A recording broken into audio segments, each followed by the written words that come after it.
कि गजा में जंगबंदी और क़याम अमन के लिए बड़ी पेशरफ्त हुई है। मिस्र में हमास, इसराइल और अमरीका के दरमियान मुज़ाकरात का आगाज। सदर ट्रंप के 20 निकाती मंसूबे पर गौर। हमास के वफ्द की क़यादत खलील अल हया कर रहे हैं। अमरीकी एलची स्टीव विटकॉफ और सदर ट्रंप के दामाद जैरेड कुशनर भी मुज़ाकरात में शामिल। गजा जंग के खात्मे के लिए तेजी से पेशरफ्त करें, सदर डोनाल्ड ट्रंप का फरीकैन से मुतालबा। सोशल मीडिया पर पैगाम में कहा, गजा प्लान का पहला मरहला रवां हफ्ते मुकम्मल हो जाना चाहिए। सबसे कह रहा हूं तेजी से काम करें, अगले चंद रोज में सूरत हाल वाजे हो जाएगी। तर्जुमान व्हाइट हाउस कैरोलिन लेविएट का कहना है कि ट्रंप गजा में जंगबंदी चाहते हैं। यरगमालियों की रिहाई अव्वलीन तरजीह है।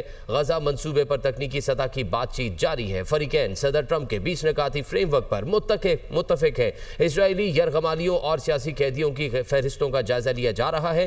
क्या ट्रंप इंतजामिया अमन मुआहदे के बाद फलस्तीनी रियासत को तस्लीम करेगी? सहाफ़ी का सवाल के मुआहदे से आगे आने वाले हालात पर अभी तबसरा नहीं करूंगी।